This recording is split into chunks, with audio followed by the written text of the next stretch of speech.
buenos días, ¿qué tal? Muy buenos días, me da muchísimo gusto saludar a todos nuestros amigos que nos sintonizan a esta hora de la mañana. Hoy saludamos también en la parte técnica a don Fernando Tornero, Milton Partido de la producción, en los micrófonos el titular de este espacio, Jorge Saldaña y Beatriz Pérez Dávila. Jorge, buenos días. Buenos días, mi querida Betty, ¿cómo te va? Con un saludo afectuoso y cordial a nuestro querido público de toda la República. Sí, oye, qué frío, pero qué elegante estás el día de hoy, Jorge. Sí. Adivina quién viene a cenar esta noche. No me digas que... No creo. ¿César Nava? No. No, justamente lo contrario, pues ¿cómo va? César Nava, no me yo puesto ¿Quién será? ¿Será Fernández Noroña? Sí, Gerardo viene a Jalapa a dar una conferencia y me acaba de hablar del aeropuerto. Fíjate lo que es la ¿cómo se llama? Pues la modernidad. Lo veo aquí en el Twitter que dice UTA. ¿Qué pasó, mi querido Gerardo? Dice, ¿cómo UTA? Es que ya llegó, eso es muy de Veracruz. Es decir, UTA, man. Sí. Paso, puta madre. Bueno, así es, expresiones expletivas que eluden, que ya le voy a decir que hay muchas maneras de decir las cosas, obviamente, ¿no? Claro. Bueno. Entonces él dice, me recibió el Pico de Orizaba, bellísimo. Entonces hace ratito pasó por aquí atrás, por el Pico de Orizaba, o el Cofre de Perote, yo supongo, aterrizó en Jalapa y ya me hablaron, ya me hablé, le digo, oye, pues te tomar un cafecito y un pan de muertos, por acá hay un tamale de banderilla. No, qué bien. No, sí, entonces dice, bueno, por eso digo, adivina quién viene al ratito a cenar a esta casa. Qué bien, ahí me lo saluda, yo lo conocí hace poquito en el Zócalo. Yo también. Y ahí me lo saludas. Sí, lo admiramos. Él tiene como que dos apariencias, el terrible demoledor de políticos tradicionales a base de menciones.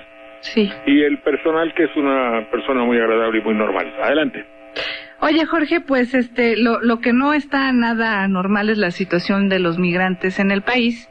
Y pues ayer Felipe Calderón, otra vez la burra al trigo, me van a decir, siempre criticando a Calderón, pero es que de verdad yo no veo las cosas bonitas que él ve, o las cosas que pueden mejorar. Ayer incluso, para todos aquellos que a este programa también le llaman catastrofista, pues ayer otra visión, otras ONGs, otras organizaciones, me parece que de Honduras o de Guatemala, pues también le dijeron lo mismo a Felipe Calderón. No vemos la realidad que usted ve. Edith Zavala, que es una secretaria ejecutiva del Foro Nacional para Migrantes, precisamente le dijo eso. Es bonito, pero irreal su discurso, señor Calderón. Es la visión que usted tiene, pero no es la realidad que conocemos a diario. Lo cierto es que hay ataques contra migrantes, hay extorsiones, agentes migratorios incluso abusan de ellos, son abusados por policías. También algún sacerdote de algún país centroamericano, de Chiapas me parece, pues le dice, alguien miente aquí, la realidad o el presidente, lo cual ya es pues una acusación muy, muy dura, pero es una realidad que quizá no quieren ver allá en Los Pinos, Jorge. No, yo creo, no voy a disentir o oponerme a tu principio y al de todo el mundo prácticamente, y el de Sudamérica y de las instituciones llamadas activistas, no, llamadas con mala leche por la televisión, que no tienen nada del estable, bien por el contrario, evangélicas se podían llamar. No, a mí lo que pasa es que en una persona joven, como lo es el presidente, como lo son muchos de sus secretarios, llegan y se confrontan con un mundo de política en el cual no eran prácticamente nada, o no eran nadie, o si no eran nadie no tenían el glamour que les da un puesto de poder. Yo lo veo, es un fenómeno inexplicable que tiene que ver con lo psicoanalítico. En Jalapa los cuates de toda la vida, y ojalá me oigan, porque se detecta un cuate al que tú ves todo el tiempo, pero sabes que va a tener un puesto en el nuevo régimen, y hay algo indefinible en ti y en él que nos hace diferentes. Diferentes quiere decir que lo ves de otra forma, que lo ves con un interés personal, quizá no sea interés, con sí, por eso es un fenómeno, la política es la política es un fenómeno religioso, ritual, la política es ritual.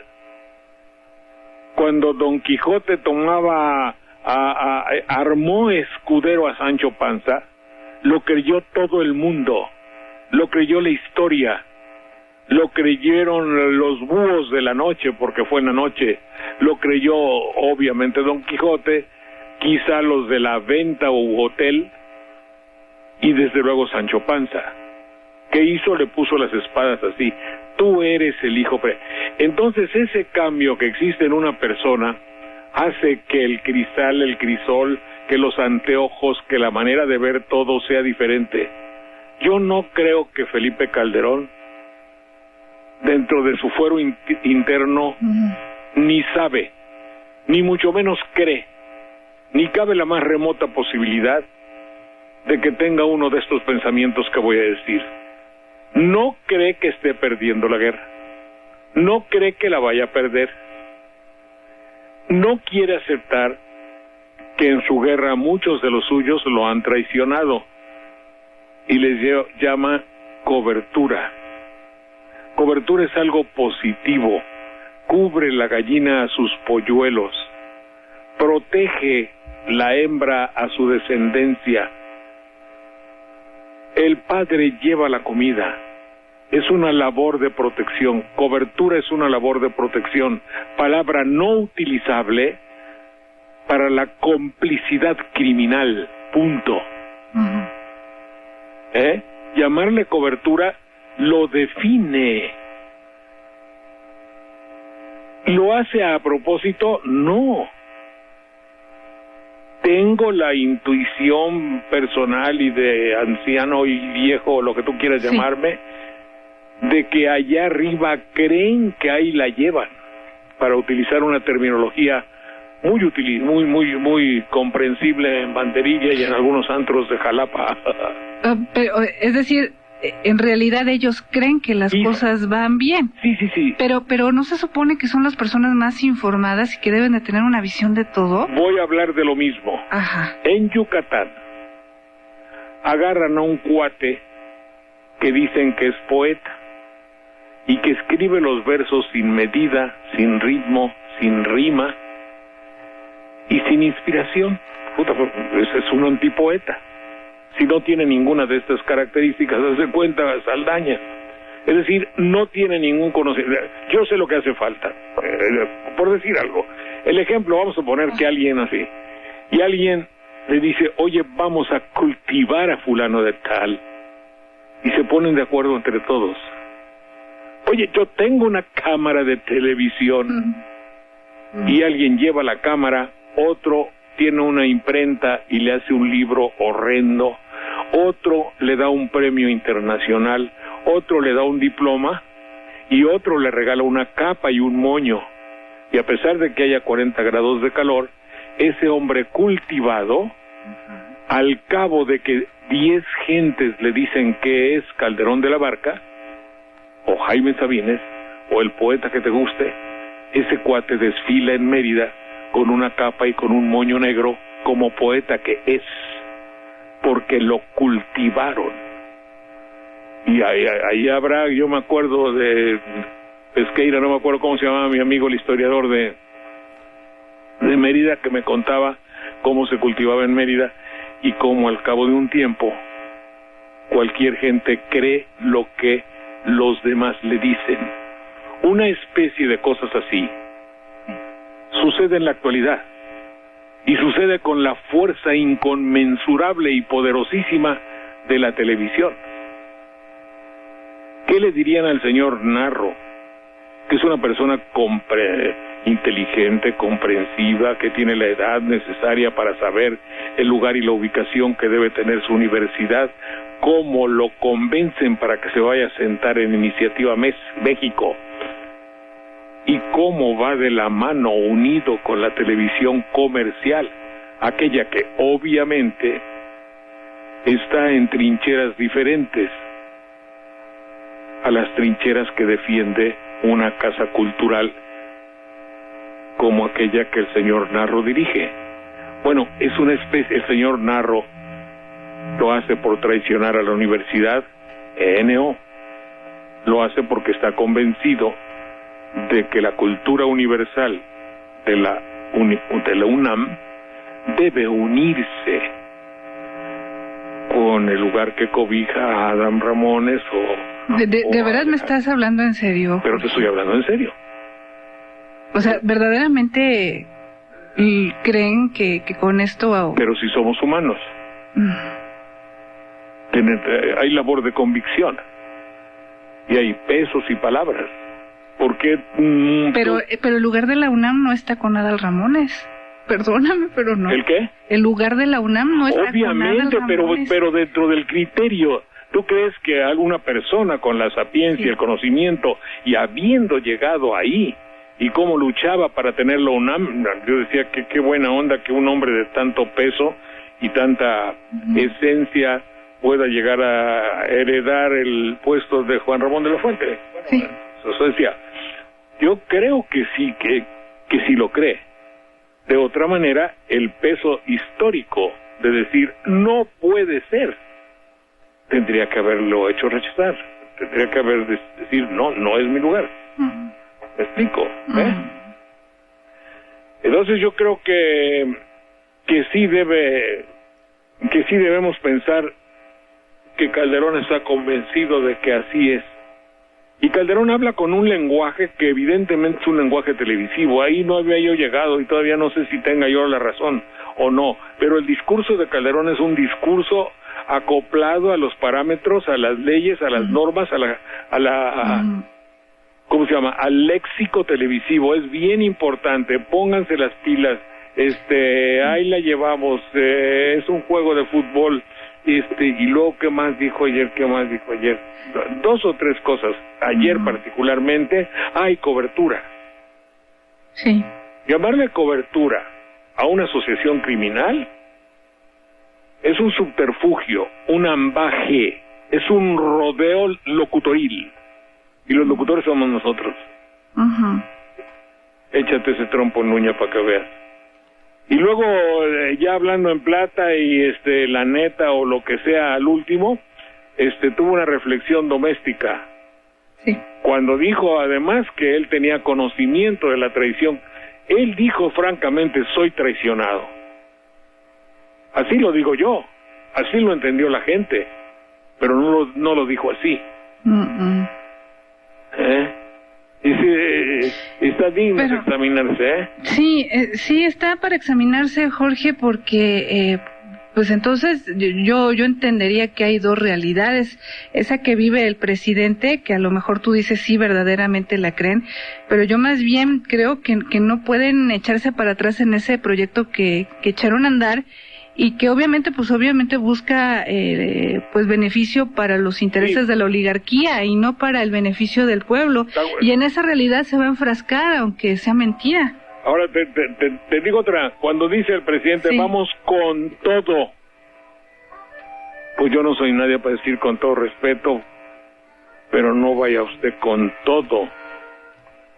Si es un oso, no voy a agarrar un alfiler.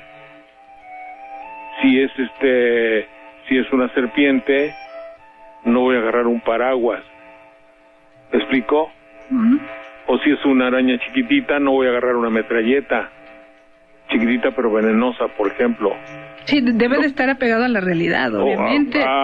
Fíjate que te iba yo a decirte a fuerza. Sí. Es decir, sí.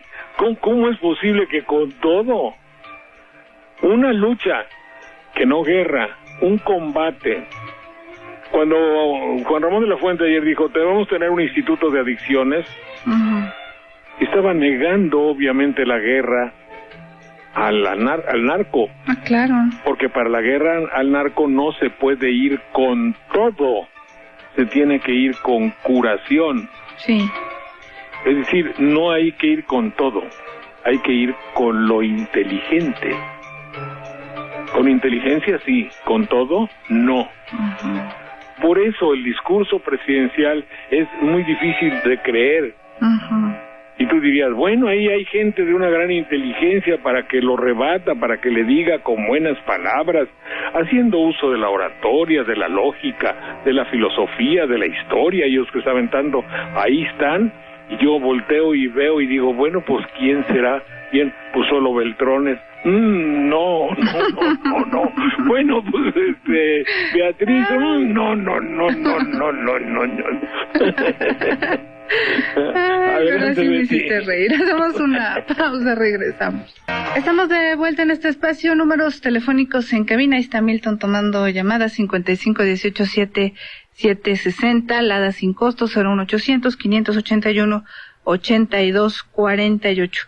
Pues alguien tiene que decirle la realidad a quien nos gobierna, porque, bueno, por ejemplo, ayer ya fueron estas ONGs que te digo de Honduras que le dijeron, bueno, la verdadera situación de la migración es que sigue habiendo extorsiones, sigue habiendo abusos sexuales, sigue habiendo golpizas tremendas hacia los connacionales, violaciones tumultuarias. Y pues hasta dónde llegar con este nivel de impunidad.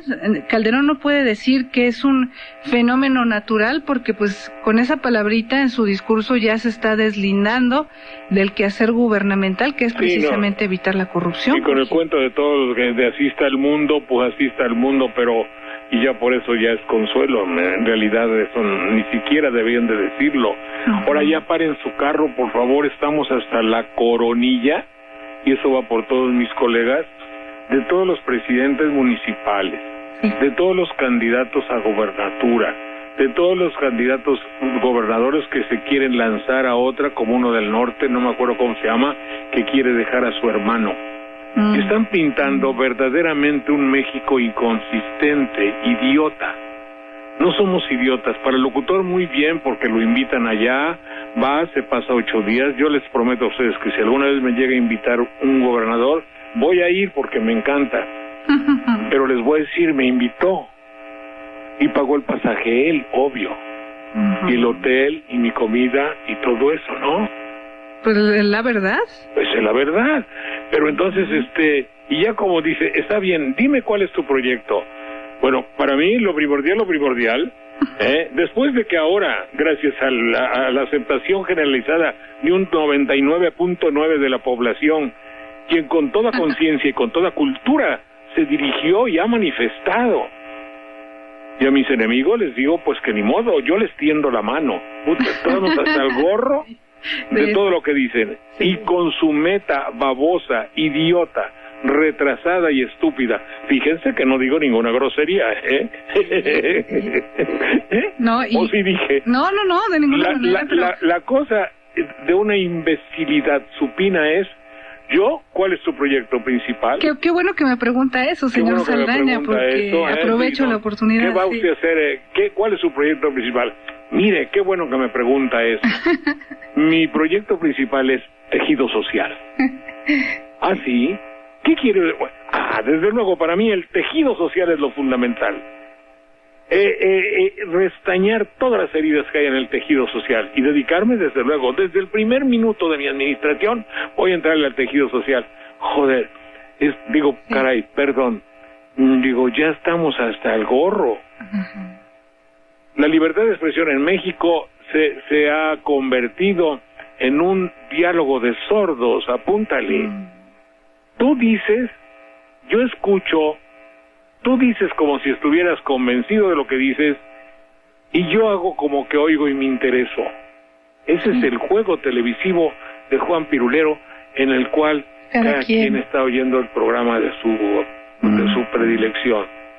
Y eso ni es libertad de expresión, ni mucho menos conduce a la democracia, y hace que nos estemos haciendo, ¿qué te diré yo? Como había un personaje aquí en Buenavista que se llamaba Tío Lolo, y todos nos hacíamos como Tío Lolo. Sí. Y no, sin decir ninguna grosería. En fin, cosas aterradoras de las noticias de hoy, que poco comentadas, es el artículo aparecido, ahorita te digo dónde, la agencia APRO, que lo leo, donde se afirma que el autor del atentado contra el Papa Juan XXII en 1981 por el turco Mehmet Ali Akka, sí. fue ordenado por el cardenal papabile Agustino Casaroli. Fíjate cómo... Que en gloria esté. Cómo van saliendo los trapitos. ¡Qué barbaridad! El segundo hombre del Vaticano. El artículo está como para que te pongas a rezar y no sabes si es que correr o gozar. A propósito de los devaneos económicos que hay en México acerca del señor licenciado Onésimo Cepeda, sí, en el cual fuera tiempo de que evangélicamente hubiese un hasta aquí para pedir y lograr el ego te absolvo peccatis tuis y domini patris et filii et spiritus sancti.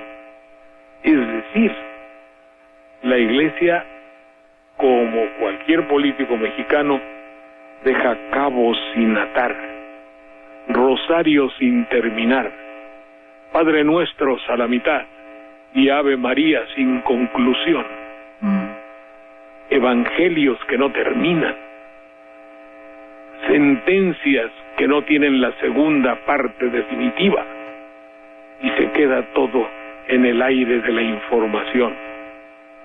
Sacaba a cuento uno de nuestros colegas hace rato la triste historia de la Basílica de Guadalupe, cuando la máquina contadora de dinero hizo que hubiese devaneos, riquezas y descalificaciones, que por otro lado no tienen nada de particular, puesto que si a una invención le quitas un poco, le añades, pues la esencia de la falsedad queda.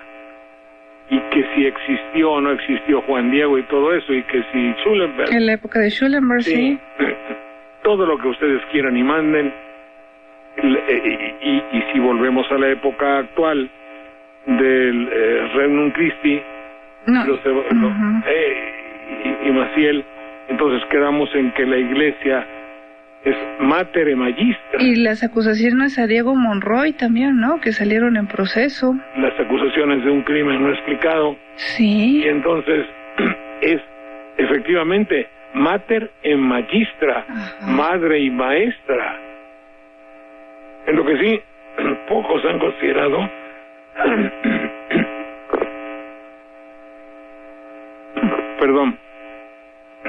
pocos han considerado que la Iglesia es maestra, si no madre, en publicidad. Yo le llamo publicidad, pero bueno, sí, quizá yo por mi cultura natural, pero quizá haya quien, y si lo hay, díganme para corroborar que tengo razón, que me da un gusto, que la Iglesia es la institución que ha manejado el rumor, la leyenda, el qué dirán, otra vez el rumor, la propaganda y la publicidad de una manera magistral. Porque los grandes hombres de la publicidad pues tienen un siglo haciendo publicidad. La Iglesia va para 20, o ya son 20. Y si por ejemplo una estación de televisión de provincia, aquí por ejemplo, quieren que se llame Empresa,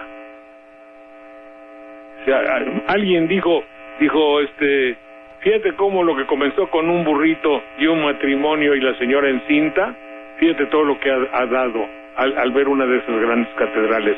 Eso quién sabe quién lo dijo, pero lo leí. Entonces prosperó. Y si hay banco, obviamente tiene una parte que es empresarial. Y usted va a decir, sí, pero es necesario. No importa, la tiene. Entonces, fíjate que nadie ha examinado, por lo menos sería muy bueno que yo leyese, que ustedes me dijeran dónde debo leer la historia publicitaria de la Iglesia Católica. Cómo los métodos de la publicidad y la propaganda han hecho un verdadero emporio. Oye, si no se ha hecho, pues estaría muy bien. Estaría buenísimo, hacerlo, hay que decírselo a alguien de esos que escriben, ¿verdad? Sí. Bueno, oye, hagamos algo de utilidad evangélica y cristiana. El frío. A ver, como no tenemos televisión y en cada vez que insinúo en México me mandan por un tubo y no me van a dar, obvio.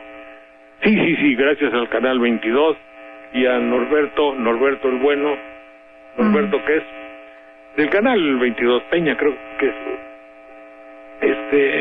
que sí me dio allá para hacer el programa, pero a ver, les voy a explicar un poquito cómo se puede uno quitar el frío sin dinero. Esto fracasó totalmente en el cofre de Perote porque se hace con periódicos y allá nunca ven un periódico. Bueno, en fin, pero en México capital sí. Ustedes ponen su colchón y luego le ponen una sábana, clase media, como todos nosotros. Bueno, entonces al colchón le ponen periódicos con un poquito de diurex para que quede bien pegadito al periódico abajo. Luego ponen su sábana. Luego eso quiere decir que haga un poquito de ruidito, pero muy bien, pero bien pegado el periódico al colchón. La sábana, ustedes se acuestan. Ponen su sábana arriba, como es natural, yo pienso. Arriba de esa sábana le vuelven a hacer la misma operación con los periódicos y pedacitos de diurex, ¿verdad? De diurex de 60 tela adhesiva, Sí, para que no se mueva el periódico, ¿no? Sí, para que no se mueva. Ya luego su cobija o sus cobijas, salen ahí los noticieros que hay personas que tienen hasta 6 o 7 cobijas. Sí. No es necesario. Si hay un periódico abajo, la sábana, ustedes se acuestan. Luego arriba como sándwich, le ponen otra sábana con periódicos bien pegados a la sábana. Y luego su cobija de animalitos.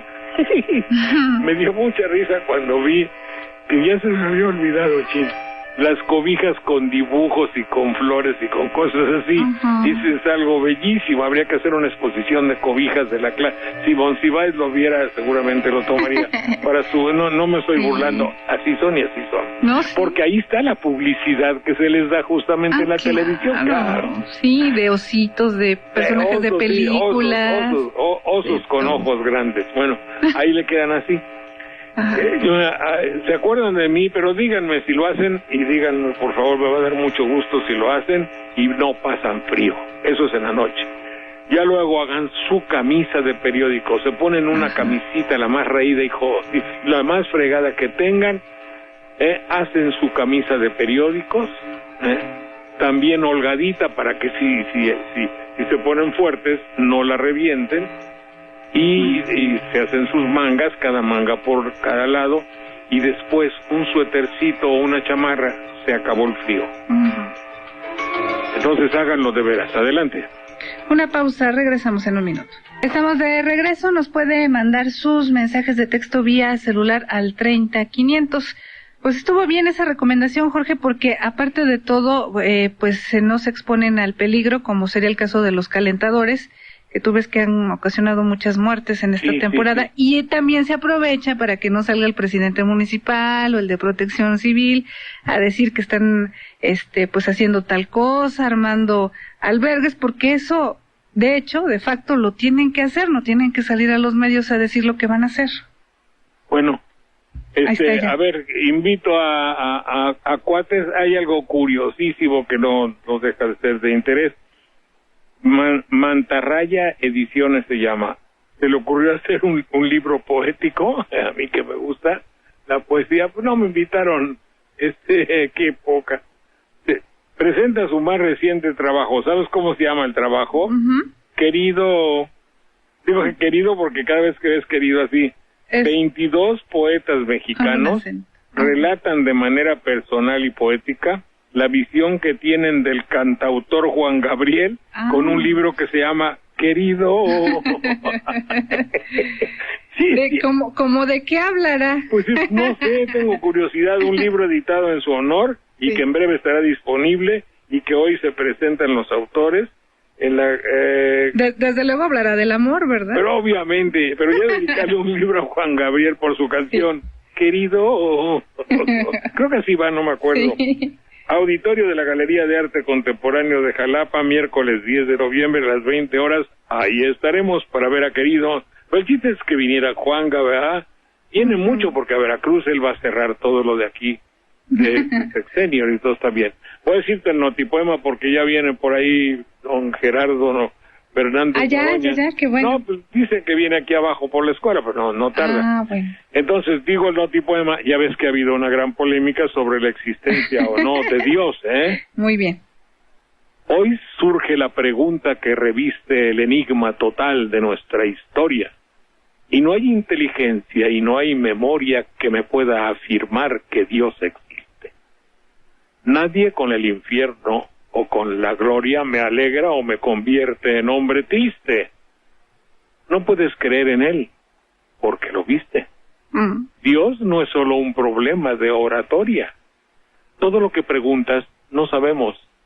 Nadamos entre el odio y los amores, vagando en este mundo que hoy perdemos. Ha sido tanto lo que padecemos. Hemos pasado tantos sinsabores. Si Dios existe, nos lo merecemos.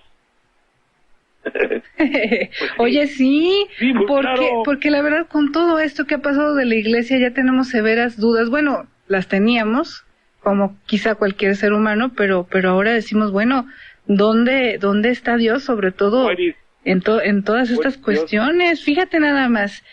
Vemos la situación de pederastia, vemos la situación de los asesinatos o presuntos asesinatos, vemos la cuestión de los dineros, y entonces, pues, ¿dónde quedó el dogma de Cristo, Jorge? ¿Dónde quedó Dios, verdad? ¿Y dónde quedó Dios, sí?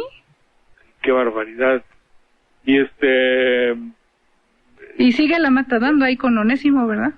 Sí, es que todo está como para decirle... El mundo está como para decir, ontas, diríamos en mandarina. Sí, ontas, sí. ¿Dónde estás, Sí. ¿Dónde estás que no te veo? Ajá. En el sentido estricto de la palabra. Ese es algo, no es ni reclamo, prácticamente es una oración. Obviamente no es una oración eclesiástica porque carecería de valor. Uh-huh. Es una oración nacida del corazón del ser humano. El ser humano sí puede rezarle a Dios sin necesidad de intermediarios, de las religiones, sin necesidad de la pequeñez de las religiones. Ajá. Porque desde luego vamos a pensar en otra cosa. Al considerar la ruindad de las religiones, debemos pensar que Dios existe. Es decir, las religiones no representan en absoluto la grandeza de Dios. Eso sí puede ser. Eso sí puede ser una frase. Las religiones no reflejan en absoluto, apúntale, la grandeza de Dios. Para alguien que crea en Dios.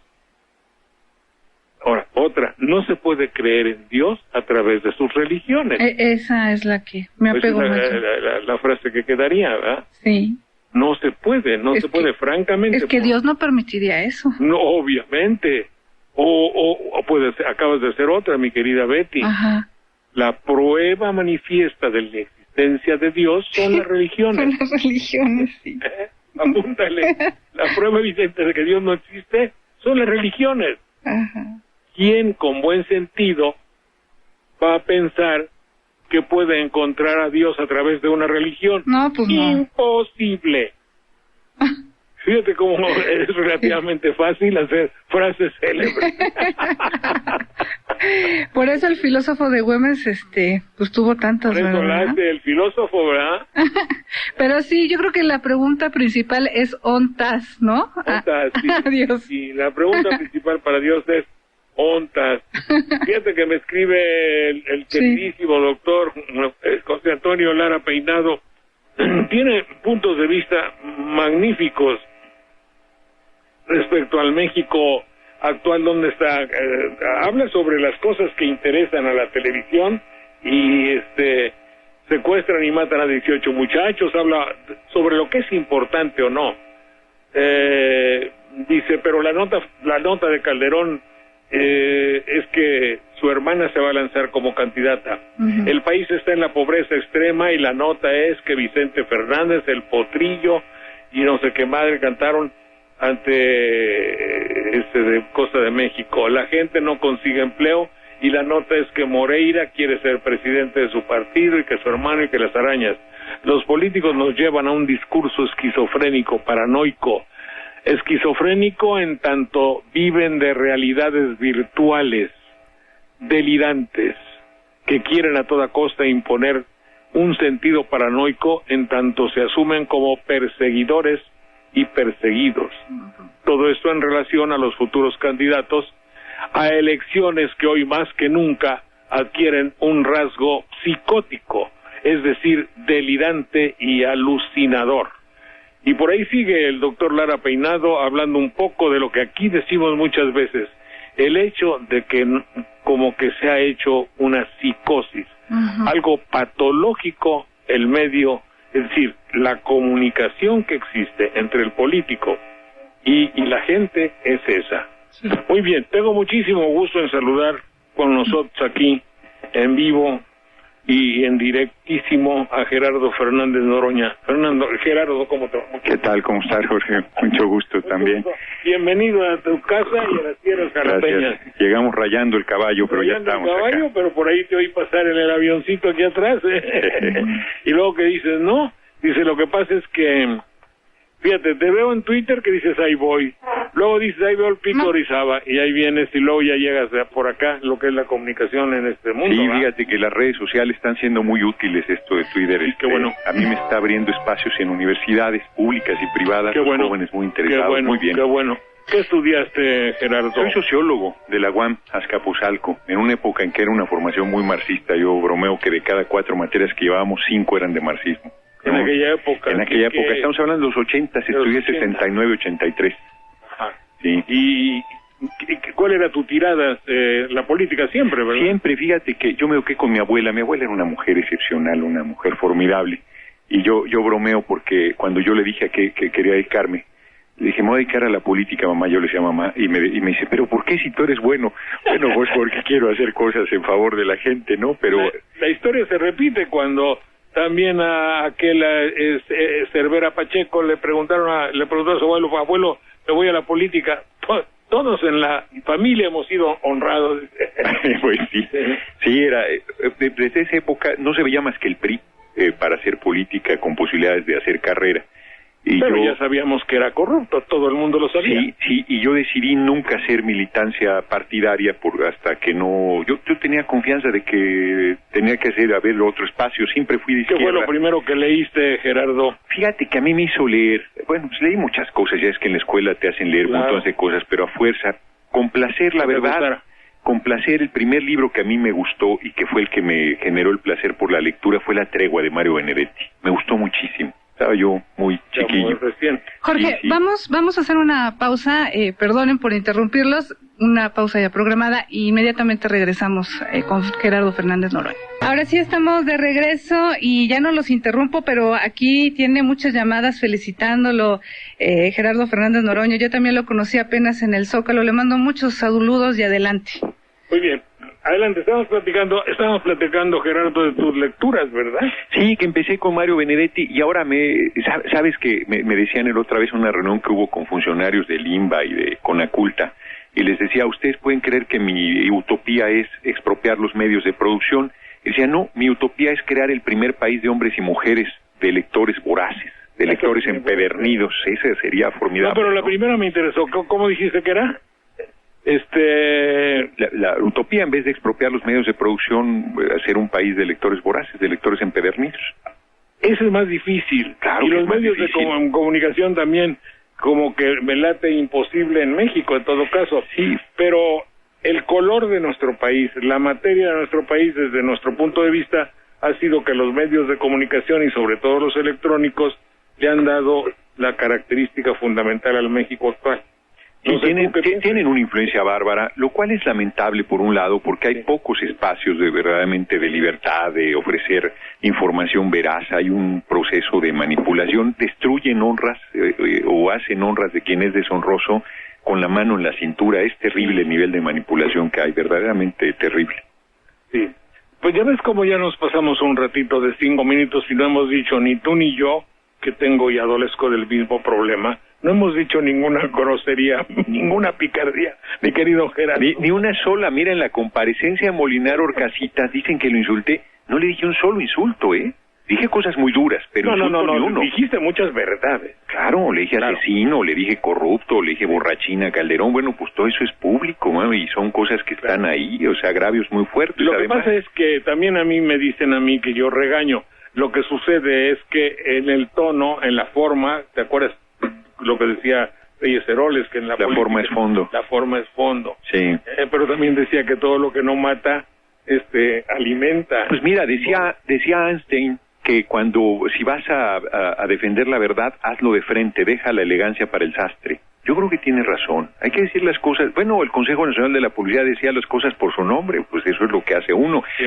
No les gusta, en mi caso, que sea políticamente incorrecto y que les rompa todos sus moldes y toda su simulación que hay. Qué bueno que dijiste moldes, porque yo pensé inmediatamente. No, moldes.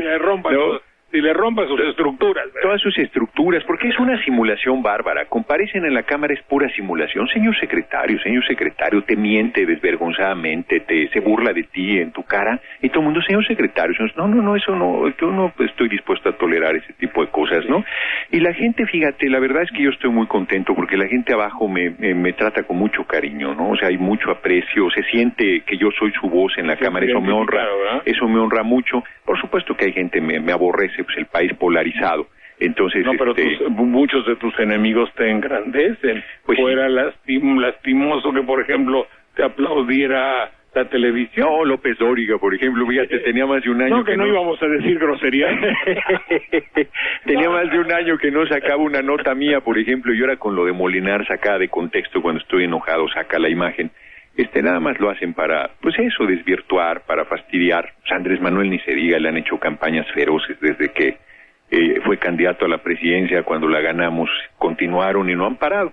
Pero ni así nos van a detener, ¿no? Somos hombres y mujeres libres de un movimiento de convicciones, gente entregada. Estamos haciendo lo que tenemos que hacer. ¿Tú eres un hombre esperanzado o pesimista en el No, fondo? fíjate que yo soy muy, muy esperanzado. Soy una gente muy optimista. La verdad es que, te digo, yo me eduqué con mi abuela y mi abuela me transmitió a esa parte de siempre ver las cosas con la idea de que tienen que salir. ¿Huérfano, perdona? No, yo tengo padre y madre, mi padre ya murió, pero como pasa en nuestras familias, mi abuela materna se hizo cargo en realidad de nosotros, y fue la presencia más importante, fue mi amiga, mi consejera, mi cómplice, mi mamá, todo, era una gente excepcional, mi abuela. ¿Y te hizo, eres de lana o de...? No, somos de un origen muy, muy humilde. Yo mis abuelos no pudieron ir a la universidad, mis padres tampoco, yo fui el primero en 3 generaciones en ir a la universidad. Yo hacía hora y media para llegar a la escuela, me iba colgado del camión allá en el estribo. Tlalnepantla, en el Estado de México. Yo nací en el DF, pero muy chicos nos fuimos a la zona conurbada, y a la UAM hacía hora y media para llegar. Sí, no soy de origen modesto, la verdad es que mi familia era de trabajadores, me enorgullezco mucho de ello. ¿Agricultores? No, trabajadores, era obrero calificado. Mi tío, mi padre fue permisionario, pero era borracho, mujeriego y parrandero y jugador, y entonces acabó la lana. Y mi madre y mi abuela costureras. Sí, gente de trabajo. Qué bueno. Sí. Qué hermoso. Bueno, pues ya ven como ustedes, hay un Gerardo Fernández Noroña, que además él dice y asevera que no dice picardía, sino simplemente habla con vehemencia. Parecería ser que México es un país un poco introvertido en algunos ángulos y que no tolera que digas las cosas con cierto acento, como para elogiar. Hay como 2 cosas, ¿no? Por un lado, que digo picardías cualquier cantidad, soy muy mal hablado, como dicen. Tú también.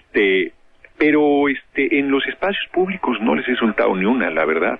Y se irritan de que yo les hable con la verdad, pero hay una doble moral. Todo el mundo hablamos con todo el lenguaje, además tan rico del idioma español, y los mexicanos que somos particularmente buenos para hacerlo, y luego se andan espantando. A mí eso francamente también me molesta, ¿no? Hay mucha hipocresía, mucha hipocresía. La verdad es que hay que decirle a las cosas como son, no pasa nada. Justo antes de que llegaras estaba yo mentándoles hacía yo referencia a aquellos políticos que llegan y que le dicen al locutor, obviamente que ellos adquirieron el tiempo, es decir, lo pagaron. Sí, lo pagaron. Y dicen, qué bueno que me pregunta usted eso, porque les preguntó, ¿qué es lo primero que va usted a hacer ahora que llega a diputado, a presidente municipal o a gobernador? Dicen, pues yo a recomponer el tejido social. Coño, ya ese tejido social ya está más remendado. No, está en un nivel de descomposición. Yo creo que vivimos tiempos canallas y un nivel de corrupción, de asesinato, de mentira, de fraude, de deterioro terrible, donde los valores pasan a un segundo término, aparentemente, y justo por eso es que en este momento los valores, la consecuencia, la honestidad, la firmeza, el compromiso son tan importantes, porque sí, es lo que va a abrir el camino, no a reconstituir el tejido social, hay que rehacer toda la sociedad, hay que renacionalizar todo, por ejemplo, el petróleo, la energía eléctrica, las minas, las playas, todo, generar, ¿qué hay que darle a la gente? Es tan sencillo, la gente pide tan poco, pide empleo, ya ni siquiera bien pagado, empleo, bien pagado digo yo, educación pública, gratuita y de calidad, para todo mundo, universal, salud, igual, vivienda, y para de contar, la gente con eso es feliz, no necesita más que eso, ¿no? Simplemente que aquí le han dado algo que es como dicen actualmente los intelectuales, un plus, le han dado la diversión, pero se han olvidado del primum mangiare. ¿Te acuerdas que decía el proverbio? Primum mangiare de inde filosofare. Aquí le dan mucha diversión, pero el primum mangiare se les olvida. Sí, nada. Y el primum mangiare significa no solo comer y atascarse de chocorrolitos o papas o eso, sino simplemente darle al hombre lo que necesita para vivir y desarrollar sus funciones. Eso es lo que yo... Lo fundamental, mira, 7,5 millones de jóvenes sin acceso a la universidad. Es una canallada cuando hay recursos. Bueno, se le da 1,000,000 de millones de pesos a la banca extranjera. Ahora, no creo que el señor rector, con todo el respeto que nos merece esta investidura, no puede arreglar con Televisa en Iniciativa México. Creo que tú lo dijiste, ¿no? ¿Sí? No lo comenté yo, no lo comenté yo, pero mira, es cierto. ¿Pero lo niegas? No, de ninguna manera, me parece una buena idea. Oye, digamos si hay muchos millones de jóvenes sin estudiar. 7,5 millones, y la universidad se une con el Teatro Blanquita, con Televisa. Entonces, qué bueno es salir de esa unión. Afilador que paseas mi calle a la luz del sol, anunciando tu presencia con tu lastimero sol. Afilador que paseas mi calle a la luz del sol,